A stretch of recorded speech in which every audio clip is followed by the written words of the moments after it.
Agak ngeri nih, Gubernur Jawa Barat Deddy Mulyadi udah mulai nyenggol-nyenggol PTPN dan Perhutani. Sini gua kasih tahu. Menurut Kang Deddy, hulu dari permasalahan musibah banjir dan longsor itu adalah Puncak Bogor. Deddy Mulyadi juga meminta PTPN dan Perhutani menghitung berapa triliun yang didapat dari hasil sewa lahan dan penebangan pohon. Nah, Pak Deddy Mulyadi juga minta untuk dibandingkan pengeluaran Pemprov Jabar, Pemkab Bogor, Pemkab Bekasi, Depok, dan wilayah-wilayah lain, mungkin pengeluarannya lebih dari itu. Belum lagi penderitaan masyarakat atas musibah banjir dan longsor ini, teman-teman. Apresiasi sebesar-besarnya buat Gubernur Jawa Barat Kang Deddy Mulyadi atas keberanian dan ketegasannya dalam musibah banjir dan longsor ini. Hormat!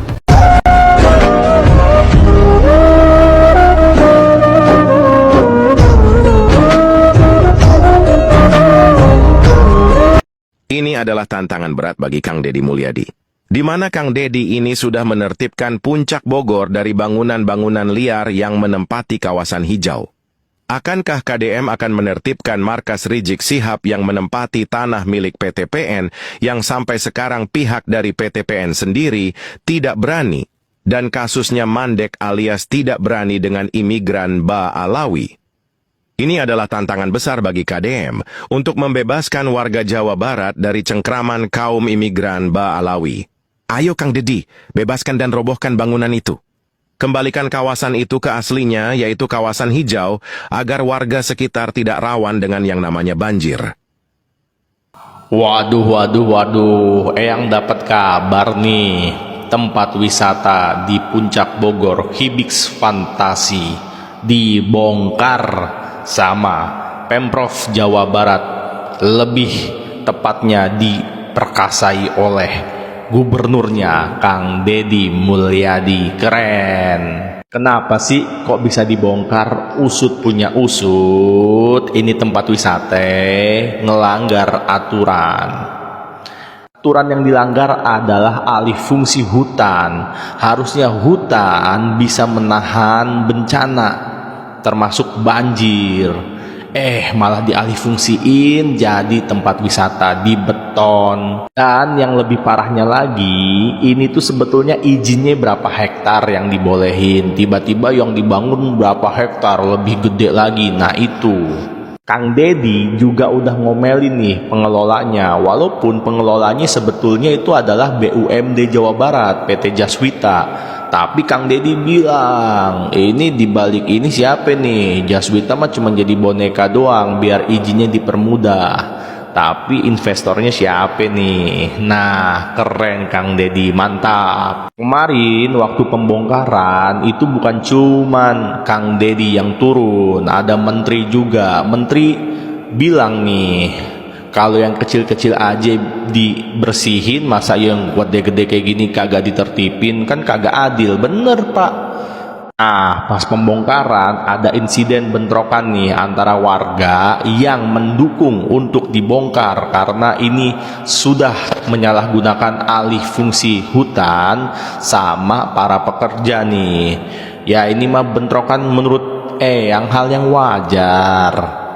Karena namanya suatu kebijakan pasti ada pro kontra, tapi tolonglah lebih pentingin masyarakat umum. Kalau memang itu melanggar alih fungsi hutan, ya harus ditindak dong. Pedagang kecil aja kemarin kan dibersihin. Masa iya sih yang gede-gede kayak gini dilindungin? Bener nih Kang Deddy nih. Gimana nih tanggapannya teman-teman? Tulislah di kolom komentar.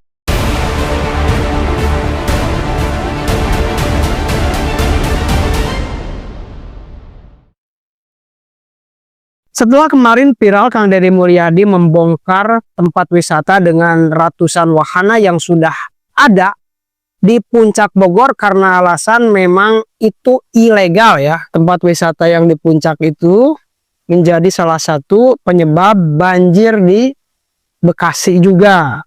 Karena yang tadinya hijau menjadi sudah tidak hijau lagi. Nah, bagaimana kelanjutannya ini, apakah akan berlanjut Kang Deddy Mulyadi membongkar semua yang ada di Jawa Barat ya, hal-hal yang ilegal, baik itu tempat wisata, tempat hiburan, masjid, pesantren, gereja atau apapun itu. Dan tentunya saya sangat mendukung apapun bentuknya. Kalau ilegal maka bongkarlah kalau tidak bisa diselesaikan dengan hukum, dengan hakim dan sebagainya.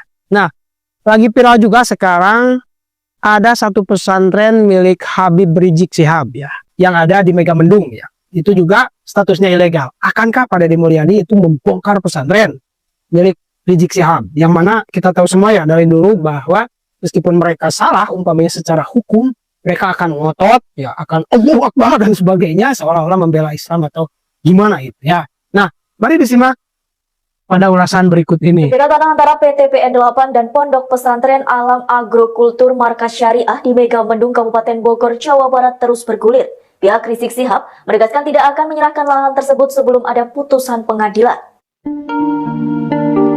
Sebelumnya PT PN 8 melayangkan surat somasi kepada pengelola Pondok Pesantren Alam Agrokultural Markas Syariah di Megamendung, Kabupaten Bogor, Jawa Barat. Pasalnya lahan yang ditempatinya tersebut merupakan areal sah milik PT PN 8. Hal itu berdasarkan sertifikat HGU nomor 299 tanggal 4 Juli 2008. Adapun penguasaan fisik tanah yang dibangun pihak Ponpes tersebut selama ini dianggap tidak memiliki izin dan persetujuan dari pihak PT PN 8 selaku pemilik sah. PT PN 8 diketahui telah memberikan surat somasi tersebut pada 18 Desember 2020 lalu. Dalam surat somasi itu, pihak Ponpes diminta untuk segera menyerahkan lahan milik PT PN yang ditepatinya tersebut selambat-lambatnya 7 hari kerja. Sementara kuasa hukum Rizik Sugito Atmo Prawiro menanggapi pernyataan PT PN 8 yang bakal mengambil alih lahan termasuk yang ditempati pondok pesantren tersebut. Ia mengungkapkan pihaknya masih menunggu proses hukum terkait laporan yang dilayangkan PT PN 8 ke Barreskrim Polri. Diketahui PT PN 8 melaporkan total 250 orang termasuk Rizik ke Barreskrim dengan dugaan penggunaan lahan tanpa izin. Dikutip dari Kompas.com, dalam kasus tersebut PT PN 8 mengklaim bahwa lahan yang menjadi lokasi pesantren merupakan areal sah milik perusahaan. Sementara itu, Sugito menuturkan pihaknya membeli lahan melalui penggarap atau pengelola. Menurutnya persoalan sengketa lahan memang harus diselesaikan lewat proses hukum. Akan tetapi ia juga berharap agar persoalan tersebut dapat diselesaikan tanpa melalui proses hukum. Sebab Sugito mengklaim HGU milik PT PN 8 atas lahan yang disengketakan telah dibatalkan dan putusannya sudah inkrah di tingkat kasasi. Di samping itu, Sugito berharap sengketa ini selesai tanpa proses hukum dikarenakan Kementerian Koordinator Bidang Politik Hukum dan Keamanan melalui salah satu deputinya telah bersedia menjadi mediator.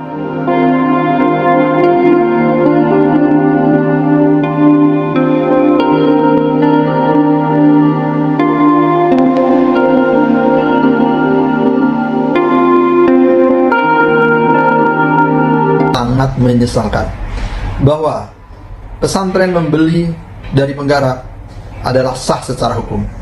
Semuanya terdokumentasi dengan baik, berapa harganya dan ada tanda terimanya, dan terhadap penjualan itu kami juga sudah warmaking ke notaris. Jadi semuanya sudah diketahui mengenai masalah keabsahan pembelian tersebut.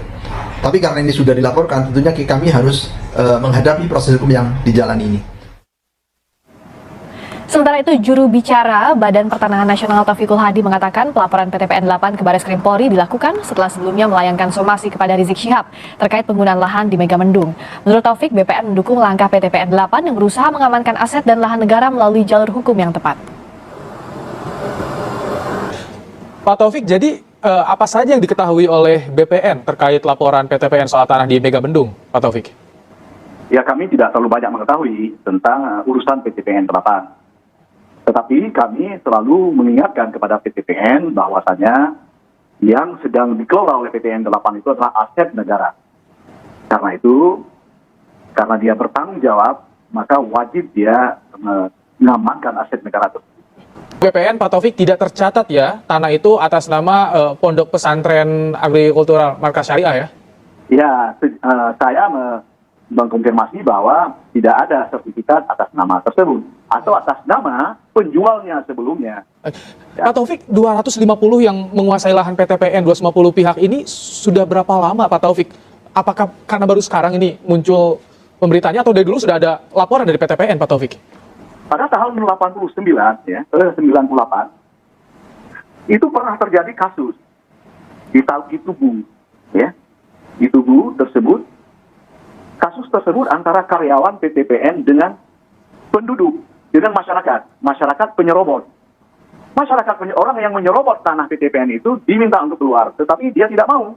Baik. Akhirnya terjadilah kemudian adu fisik, dan penyerobot tersebut kemudian tewas tersikap, ya kan? Yang kemudian itu menjadi kasus pidana yang jatuh kepada karyawan PTPN. Jadi dari situ kita ketahui bahwa sudah sangat lama itulah persoalan tersebut sudah terjadi, ya. Baik. Sudah berusaha diamankan, tetapi kan mereka penyerobot itu akan menyerobot terus. Karena itu menurut saya sudah sangat tepat sekarang ini adalah kepemimpinan PTPN yang sekarang ini adalah menegakkan kembali, ya kan, otoritasnya, hak-haknya di atas tanah yang telah diberikan oleh negara untuk dikelola oleh PTPN tersebut. Baik. Jadi menurut saya, ya langkah tersebut pasti akan didukung oleh negara. Sudah tepat didukung oleh BPN, laporan sudah masuk. Kita akan tunggu nanti bagaimana prosesnya di Barreskrim Mabes Polri. Terima kasih Pak Taufik telah memberikan informasinya soal sengketa tanah yang terjadi di Megabendung Bogor, Jawa Barat. Taufikul Hadi, juru bicara Badan Pertanahan Nasional. Terima kasih. Subhanallah, walhamdulillah, wala ilaha illallah, wallahu akbar, wala hawla wala quwwata illa billahil aliyyil azim. Luar biasa, subhanallah, subhanallah. Kang Deddy Mulyadi, gubernur yang ingin membangun peradaban dan benar-benar tidak mau dibodohi dengan pola perilaku preman bersorban yang selalu mengatasnamakan agama, tetapi sebenarnya adalah kehendak kuasa dalam sistem pemerintahan maupun kuasa agama yang secara substantif terkait tentang nilai-nilai keutamaan agama, nilai-nilai keutamaan Islam, nilai-nilai keutamaan ajaran min Nabi Mustafa Muhammad SAW telah mereka abaikan. Secara substantif mereka telah melupakan ajaran-ajaran Nabi. Tetapi memang sulit bagi orang awam untuk mengetahui, sulit bagi orang awam untuk memahami bahwa sesungguhnya mereka itu hanya memainkan agama lewat lesannya, memainkan agama, memainkan Islam, memainkan risalah nubuah, memainkan marwah para ulama salafus sholihin dengan hal-hal yang penuh simbolik, tapi secara keseluruhan dari nilai-nilai itu telah mereka abaikan. Itulah yang saya sebut dengan preman bersorban. Kang Deddy Mulyadi bagikan badai yang menyapu preman bersorban, sehingga sebagai sebuah kepemimpinan ini layak diacungi jempol, layak kita hargai, layak kita dukung secara moral maupun doa. Bahkan Jawa Barat perlu mengawal Bang Deddy Mulyadi. Bang Deddy Mulyadi menolong kalian. Bang Deddy Mulyadi untuk kalian di Jawa Barat. Bang Deddy Mulyadi ingin mengangkat harkat martabat Jawa Barat. Bang Deddy Mulyadi berjuang untuk agama yang betul-betul membebaskan dan mencerahkan umat manusia, seperti agama yang telah dikenalkan dalam risalah-risalah Nabi, utusan Allah sampai terakhir Nabi Mustafa Muhammad SAW. Bang Deddy Mulyadi betul-betul ingin menjaga jiwa, menjaga harta masyarakat lewat hak-hak umum, kemaslahatan umum yang ingin dikuasai oligarki, yang ingin dikuasai oleh preman-preman bersorban atau siapapun dari para kapital yang melakukan alih-alihan kerjasama busuk dengan preman-preman bersorban. Dan Deddy Mulyadi ingin betul-betul mengawal Jawa Barat dari ancaman preman bersorban yang kerjasama dengan kapital, yang kerjasama dengan para maklar-maklar, baik mereka atas nama agama maupun atas nama sistem kekuasaan. Kawal Bang Deddy Mulyadi. Bang Deddy Mulyadi betul-betul ingin mempotensikan akal pikiran manusia Jawa Barat. Bang Deddy Mulyadi betul-betul mengangkat harkat dan martabat masyarakat Jawa Barat. Kawal Bang Deddy Mulyadi. Dan yang paling sulit tidak hanya di Jawa Barat sebenarnya, tapi di negeri ini, di Indonesia ini, adalah menghadapi preman-preman bersorban. Mengapa sulit? Karena mereka atas nama agama, karena mereka atas nama etika, mereka atas nama moral. Tapi sesungguhnya semuanya itu hanya untuk membungkus kejahatan, kejahiliahan, hanya untuk membungkus kedustaan, dan akan mengorbankan lebih banyak orang lagi kalau nggak segera mendapatkan tindakan dalam sistem kekuasaan seperti yang dilakukan oleh Bang Deddy Mulyadi ini. Para kiai yang jujur, para aktivis gerakan yang jujur untuk pembebasan dan pencerahan butuh pemimpin yang langsung action dalam sistem kebijakan sebagaimana yang dilakukan oleh Bang Deddy Mulyadi. Para peneliti, para penulis yang jujur untuk pembebasan dan pencerahan butuh pemimpin seperti Bang Deddy Mulyadi. Bang Deddy Mulyadi harus dikawal oleh masyarakat Jawa Barat. Dan seluruh masyarakat di luar Jawa Barat, meskipun tidak mendapatkan imbas kebijakan yang positif secara langsung, tapi merasakan itu. Setidaknya Jawa Barat sebagai contoh pemimpin yang langsung action, melakukan satu tindakan sistematik, strategis untuk membebaskan dan mencerahkan masyarakatnya. Dan ini semoga akan menjadi satu modeling, percontohan untuk para pemimpin di provinsi seluruh Indonesia, dan akan diikuti oleh para pemimpin daerah di seluruh Indonesia ini. Setidaknya Pak Prabowo akan banyak menyaksikan struktur di bawah beliau yang betul-betul gigih membebaskan dan mencerahkan untuk peradaban umat manusia demi tegaknya keadilan, kemanusiaan, dan kesetaraan. Saya merinding mendengarkan ceramah Bang Deddy yang barusan saya dengarkan. Betul-betul luar biasa. Dan ini satu kebijakan, satu tindakan, pilihan seorang pemimpin yang sulit dilakukan, tapi mampu dilakukan oleh Bang Deddy Mulyadi. Dan para dai, pendakwah, tegaknya kemanusiaan dan keadilan untuk penguatan ketauhidan di tengah masyarakat, tentu malu dengan ceramah Bang Deddy ini.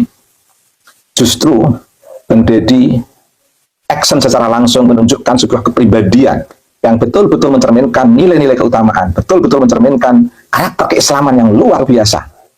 Sementara ada beberapa dai, lebih-lebih Jawa Barat, marah sekali banyak dai di sana, tetapi tutup mata, tutup telinga terhadap gerakan-gerakan preman bersorban, bahkan masuk di dalamnya. Oh, ini problem yang luar biasa, banyak dalil, tetapi tutup mata, tutup telinga terhadap langkah-langkah preman bersorban, melakukan kedustaan, melakukan kebohongan, melakukan manipulasi atas nama agama. Dan itu diglorifikasi yang luar biasa melalui sejarah-sejarah para leluhurnya yang betul-betul membius masyarakat, sampai masyarakat lupa sedang dibohongi, sampai masyarakat lupa ada kebijakan-kebijakan pemerintah yang tidak terfikirkan, karena ada hipnotis atas nama agama, hipnotis melalui sosok-sosok yang bersorban, tapi sebenarnya mereka adalah preman, selalu bermasalah dan membuat masalah di negeri ini. Muncul Bang Deddy Mulyadi, sebuah kehendak Allah yang tidak bisa dibantah, seiring dengan kegelisahan masyarakat untuk meluruskan sejarah, kegelisahan masyarakat untuk membuka kedustaan, seiring dengan kesadaran masyarakat untuk mendapatkan pembebasan dan pencerahan. Masyarakat bangkit di seluruh negeri ini. Di Jawa Barat, selain melalui para aktivis, peneliti, penulis, dan ulama yang betul-betul ingin menjaga risalah Nabi Mustafa Muhammad SAW, juga didukung sebuah kebijakan yang luar biasa dari pemimpin. Ini contoh, Jawa Barat contoh untuk seluruh provinsi, para pemimpin di seluruh provinsi di Indonesia, para kiai, para ulama yang ingin mencerahkan dan membebaskan untuk kemanusiaan dan keadilan serta kesetaraan di seluruh Indonesia ini akan bangkit dengan melihat contoh Jawa Barat. Jawa Barat telah memulai itu semua. Kembali kepada sejarah dulu, bahwa Jawa Barat adalah kawasan masyarakat Muslim yang tua untuk melanjutkan keberlangsungan risalah Nabi Mustafa Muhammad SAW. Dan ketika Jawa Barat telah memulai itu, seluruh kawasan-kawasan di seluruh Indonesia ini akan iri ingin mengikutinya. Tapi kita dengarkan coba sebuah ceramah Kang Deddy yang luar biasa. Bismillahirrahmanirrahim. Orang lain datang dari negara lain ke sini, tiap hari membanggakan leluhurnya, tiap hari bercerita keturunan leluhurnya, tiap hari kita harus mendengarkan riwayat-riwayat leluhurnya. Setelah itu kita bermahabbah pada mereka, menghormati mereka, mendewa-dewakan mereka, dan kita mengabdi kita lebih rendah dari mereka. Dan tak merasa domba kita kirim, uang kita kirim untuk mendapatkan air putih agar kita usahanya lancar. Kita keluarkan uang demi mereka, dan kita semakin direndahkan martabatnya sebagai suku dan sebagai bangsa. Benar, mereka makan setiap hari dari kita. Subhanallah, merinding sekali. Ya Allah, kuatkan Kang Deddy ya Allah. Kuatkan Kang Deddy ya Allah. Kuatkan ya Allah. Kuatkan ya Allah Kang Deddy. Kang Deddy adalah contoh untuk para pemimpin negeri ini. Bangkit, bebaskan dan cerahkan umat dari kedustaan, preman-preman bersorban. Subhanakallahumma wa bihamdik bil al-mizan wa muntahal ilmi wa mablaghar riba wa zinatal arsy. Asyhadu an la ilaha illa anta astaghfiruka wa atubu ilaika. Wassallallahu ala sayyidina Muhammadin wa ala alihi wa sahbihi wa baraka wa sallama walhamdulillahi rabbil alamin.